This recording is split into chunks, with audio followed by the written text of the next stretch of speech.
how the state handled yesterday's big snowstorm. Let's turn to my colleague Keith Eldridge. He's live tonight in Tacoma. Yeah, thanks, Ray. State Secretary of Transportation Paula Hammond made a decision early yesterday that would have a severe impact on everything that happened last night with all the traffic snarls. But today, she tells me she is sticking with that decision. Now, we all know and have seen what happened on Interstate 5 last night. Traffic snarled on the interstate both directions in Seattle. Traffic gridlocked on the 520 bridge as well.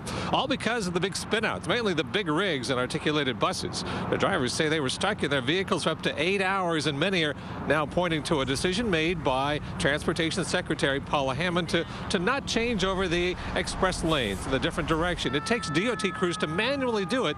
She tells me she wanted to keep those crews out helping in the emergency. But by not changing the express lane direction, it meant that there wasn't a second way around the northbound mess. So we made that decision.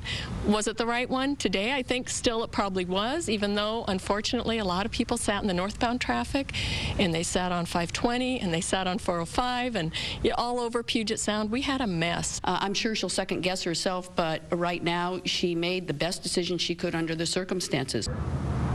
Yeah, the governor says thankfully today is a much better day as folks at the headquarters Emergency Operations Center keep track of everything going on and sending DOT crews out where they are needed right now. Not a lot of them needed right here in Tacoma because you can see I-5 doing very well. But the governor says she wants the Transportation Secretary and the head of the State Patrol to get together to look at what happened to see if any changes need to be made. But right now, she's sticking with what her Transportation Secretary did. Live in Tacoma, Keith Eldridge, KOMO 4 News.